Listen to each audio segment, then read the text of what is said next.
Ya, kawan, sekarang kita masuk pada bagian kedua dari aplikasi persediaan. Ya, di sini kita akan coba belajar apa yang harus kita siapkan pertama kali. Ya, langsung aja.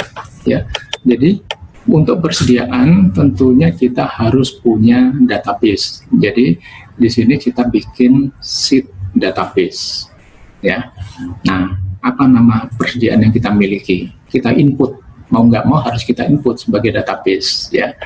Kodenya apa? Kalau memang diperlukan kode, tambahin satu kolom di sini untuk kode. Tapi kalau tidak ya nggak apa-apa. Kemudian nama satuannya apa? Kita input sekali, ya. Kalau memang ini diperlukan nantinya, gitu ya. Tapi sepanjang dalam transaksi satuan tidak diperlukan, ini ya kita nggak perlu memberikan ini, ya. Jadi sesuai kebutuhan aja, gitu ya. Nah, ini kita tulis ini namanya apa, gitu. Kemudian transaksi kita itu bisa jadi nanti ada beli tunai, beli kredit. Berarti kita punya supplier kalau gitu, ya kan? Kalau beli kredit berarti kita nanti punya hutang kepada supplier. Maka kita data dulu nama supplier kita siapa. Nah, ini kita input di sini namanya. Sebanyak data yang kita miliki. Demikian pula dengan daftar klien atau customer. Bisa jadi transaksi kita nanti jual tunai juga ada jual kredit. Berarti kita harus input nama customer sebagai database, ya, database awal, ya. Nah, kemudian karena kemarin di aplikasi sudah ditunjukkan kita punya 2 gudang, berarti kita juga harus punya database gudang, ya.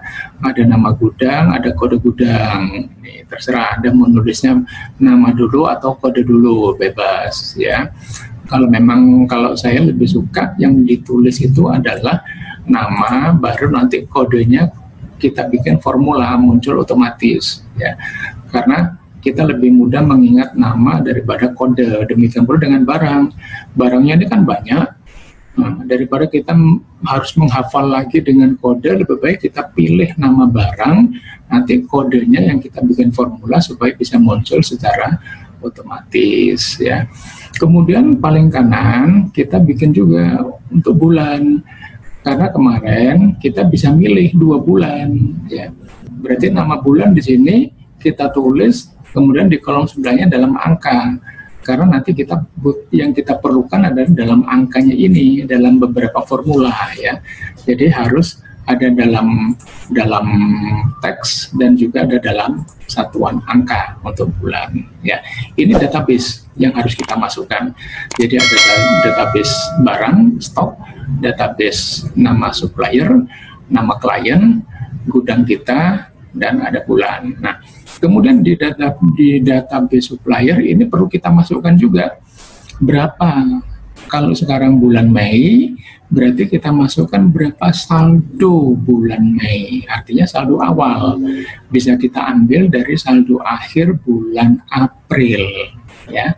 Nah, karena di sini kita bisa kerja dalam 2 bulan langsung, berarti kalau sekarang Mei tentunya satunya adalah bulan Juni. Nah, bulan Juni ini baru bisa kita isi kalau transaksi Mei-nya udah selesai. Transaksi Mei selesai, kita tahu berapa ini saldo akhir dari supplier A, supplier B, baru kita kopikan ke sini. Itu angkanya. Ya, demikian pula dengan yang klien. Bulan Mei, kita ambilkan saldo akhir April dari klien AA ini berapa, kita pastekan ke sini angkanya. Nah, nanti sama dengan yang di supplier, kalau bulan Mei transaksinya selesai, kita masuk bulan Juni, maka saldo akhir dari masing-masing customer ini, saldo akhir Mei, kita masukkan di saldo awal Juni di kolom ini, ya. 2 ini yang harus kita lakukan, ini, ya. Saldo input database dan menginput saldo. Tuh. Nah, kemudian yang kedua adalah harga rata-rata. Ya, jadi dalam persediaan ini saya menggunakan metode perhitungan dengan harga rata-rata. Nah, karena kita punya 2 gudang, maka di harga rata-rata di sini ini kita punya kuantitas secara total, ya. Kuantitas totalnya berapa? antara gudang 1 dan gudang 2. Nah, ini bisa kita ambil dari mana? Nanti bisa kita ambil dari data laporan persediaan ini. Nah, ya, katakan laporan Mei ini selesai, ini gudangnya kosong, berarti angkanya total kan berapa saldo akhir bulan Mei ini kan. Nah, ini kita copy, kemudian kita masukkan di sini yang bulan Juni. Nah, kita paste spesial di bulan Juni. Kalau bulan Mei nanti kita ngambil dari file bulan April. Ini saya tunjukkan caranya ya. Kemudian gudang perak bagaimana caranya menginput? Kita isi aja di sini gudang perak. Nah, berarti ini sekarang kita pindahkan kolom kuantitinya.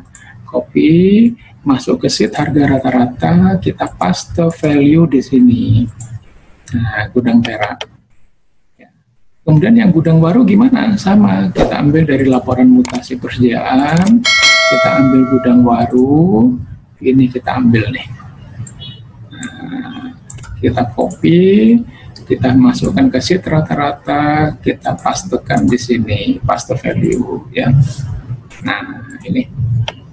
Kemudian kita ambil lagi dari sini apa? Nilai dan harga rata-rata ini kita ambil dua-duanya. Kita copy, karena ini punya bulan Mei, kita pindahkan ke sheet harga rata-rata, kita taruh di sini. Nah, paste value juga.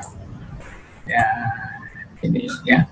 Nah, nanti yang di sini di kolom P dan Q yang berwarna lain, ini baru kita bikin formulanya, kawan. Gimana formulanya? Coba saya perbesar dulu. Ya, supaya lebih jelas. Nah, ini kita bikin formulanya adalah quantity ya untuk gudang perak O, kuantitinya O kali ini harga rata-rata kali T. Ya.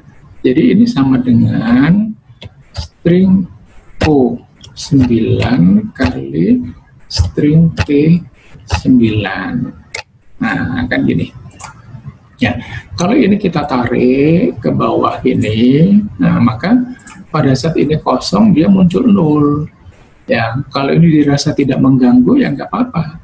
Tapi kalau teman-teman pengen, oh janganlah, kalau ini nggak ada datanya sebaiknya kosongkan. Makanya di depan kita tambah if kurung buka apa, kita ambil kolom F aja, if F9 sama dengan kosong, titik koma maka kosongkan, titik koma kalau tidak maka hitung perkaliannya O kali T gitu ya. Ini tadi kita bikin kan.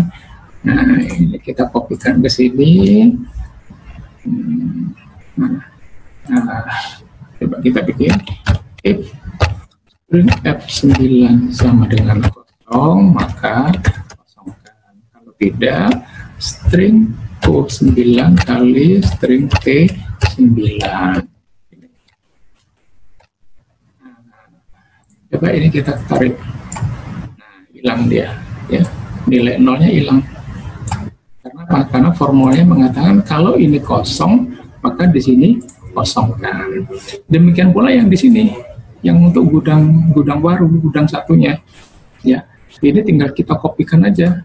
Copy, klik di sini, enter. Yang perlu kita rubah apa? Kita ngambil Q kali T. Di sini formulanya masih O, maka O-nya kita rubah Q.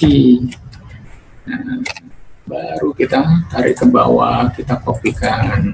Tuh, ya. Sehingga harganya pasti harga rata-ratanya masing-masing gudang akan sama dengan harga secara kuantitas total ya. Nah, ini caranya kawan. Jadi yang bulan Mei di sini kita ambilkan dari saldo akhir April. Nanti ini formulanya tinggal kita copy ke sini.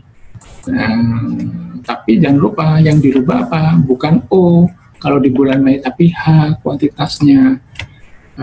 Kalikan apa? M. Ini. Nah, baru kita copy ke bawah ya. Kemudian dari sini kita kopikan ke yang gudang satunya. Sekali lagi, sekarang yang di gudang baru berarti kita kalikan kolom J dikalikan dengan kolom apa M ya. Nah, kalau sudah kita copy. Nah, ini dulu yang harus kita lakukan, kawan ya. Nah, oke, sementara ini dulu, nanti bagian ketiga kita masuk pada pembuatan formula di sheet transaksi. Selamat dicoba.